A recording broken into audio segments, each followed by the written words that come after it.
আসসালামু আলাইকুম রহমতুল্লাহ বারাকাতু।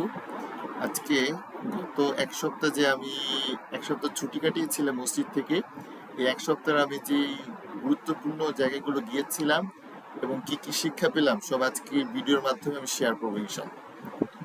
প্রথম যে দিনটি ছিল শনিবার দিন, সেদিন আমি গিয়েছিলাম হচ্ছে বড় বাড়ি, চৌরাস্তা দিয়ে ভিতরে বড় বাড়ি। তো না না না, ওইখানে বড় বাড়ি যাইনি, সরি। আমি প্রথমে গিয়েছিলাম হচ্ছে কোনাবাড়ি, গিয়েছিলাম হচ্ছে ব্যবসা অ্যানালাইসিস করতে, ব্যবসাগুলো মানুষ কিভাবে করছে, কিভাবে মানুষ ব্যবসা বাণিজ্য করে এটা দেখার জন্য। তো যাওয়ার পরে সেখানে দেখতে পেলাম যে সেদিন ঝিমঝিম বৃষ্টি ছিল রাতে, এবং যাওয়ার পরেই আমি নামাজটা সারার জন্য মসজিদে গেলাম।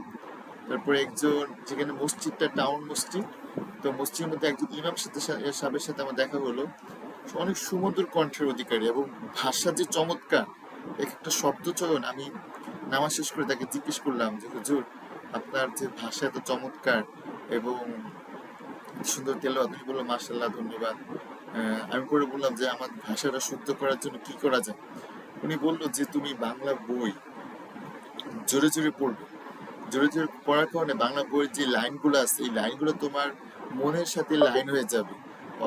অতপর তুমি যে কথাগুলো বলবে সেগুলো হচ্ছে বইয়ের আঙ্গিকে আসবে, অনেক সুন্দর করে সেগুলো মানুষের সামনে উপস্থাপন করতে পারবে। আচ্ছা, এখান থেকে শিক্ষা পেলাম যে অনেক বই পড়তে হবে। তারপরে চলে যাবো, এমন হুজুরে শীত উঠছিল। এমন সময় আমি আবার জিজ্ঞেস করলাম যে একটা প্রশ্ন ছিল যে, বললো যে রুমে আসো। রুমে আসার পরে আমি বললাম যে হুজুর, বর্তমানে তো মাদ্রাসা শিক্ষকের যে অবস্থা, সবাই ব্যবসার দিকে মুভ করছেন। তো উনি বললেন হ্যাঁ অবশ্যই, কেন মানুষ, কেন হুজুররা শুধু মসজিদ মাদ্রাসা নিয়ে পড়ে থাকবে, তারা ব্যবসার দিকে মুভ করবে। আমিও ইনশাল্লাহ ব্যবসার দিকে যাওয়ার চেষ্টা করছি, ইনশাল্লাহ যাব। এই সেজন্য উনি বললো যে তুমি এতগুলো মানুষের দায়িত্ব নিচ্ছ, তোমাকে স্মার্ট ভাবে চলাফেরা করতে হবে, তোমার সবার থেকে আলাদা হয়ে তোমার চলাফেরা করতে হবে। তুমি যে কারোর সাথে মিশতে পারো না, চায়ের আড্ডায় তুমি বসতে পারবে না।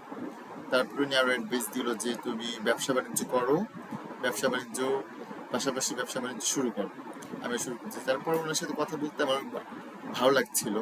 তারপর একটা পর্যায়ে ওনার একটা ওসি ফোন দিল।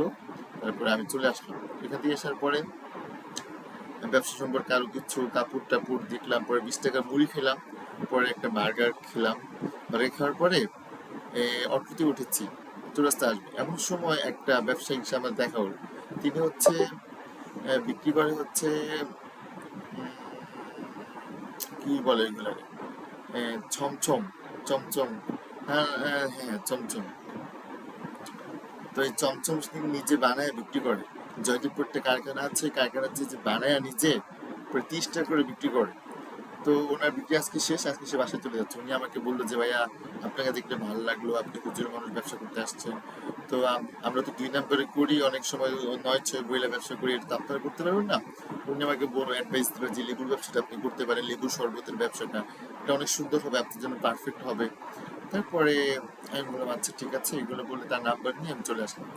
তারপরে দ্বিতীয় দিন যে গেলাম, দ্বিতীয় দিন গেছি হচ্ছে বড় বাজার। বড় বাজার যাওয়ার পরে সেখানে গিয়েছিলাম ব্যবসা কারণ আমার একটা ভাই সেখানে হচ্ছে চায়নার বিজনেস করে, পাশাপাশি তার 2টা অটো ভাড়া দেয়, 2টা অটো কিনে রাখছে, গ্রেজে রাখে, ভাড়া দেয়। পাশাপাশি তিনি ব্যান গাড়িতে সোয়েটার কোম্পানি বিভিন্ন কিছু ব্যবসা বাণিজ্য করে। তো আমি যখন মানুষে আজমপুরে পড়তাম তো ওনার সাথে অনেক কথাবার্তা হতো, ব্যবসা বাণিজ্যে যেতাম। তো এখন তো মানুষের পড়াশোনা ওখানে করি না, তো এখন ওনার সাথে দেখা করতে গেছি। তো উনি আমাকে চায়না বিজনেস একটা আইডিয়া দেখাইলো এবং আগামীকাল যাওয়ার জন্য বললো যে এখানে একটা মিটিং আছে ময়মনসিংহে, তুমি জেলে যেতে পারো। তো চাইনা বিজনেস আইডিয়া সম্পর্কে বললো, ওনাকে প্রোডাক্ট কিনতে হবে, লোক ঢুকাইতে হবে, অটোমেটিক টাকা আসতে হবে, বিভিন্ন জায়গা ওইগুলো আমি ওদিকে আগাইনি, সামনে বাড়াই। তারপরের দিন ভাইয়ের সাথে কথা বললাম, আমি আমার বড় ভাই কক্সবাজার গেলাম, কক্সবাজার ট্যুরে গিয়েছি।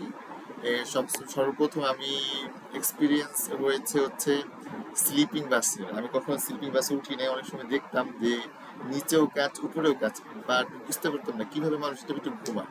কিন্তু ওইখানে যে প্রথম আমার স্লিপিং বাসে ওঠার যে অভিজ্ঞতাটা হয়েছে, আলহামদুলিল্লাহ। আমরা 2জন ভাই কক্সবাজার গিয়েছিলাম, 1000 টাকা রেখেছিল। মাঝখানে সীতাকুণ্ড এসে কক্সবাজার ভ্রমণের গাড়িটা আমাদের নষ্ট হয়ে যায়, ইঞ্জিন গরম হয়ে যায়।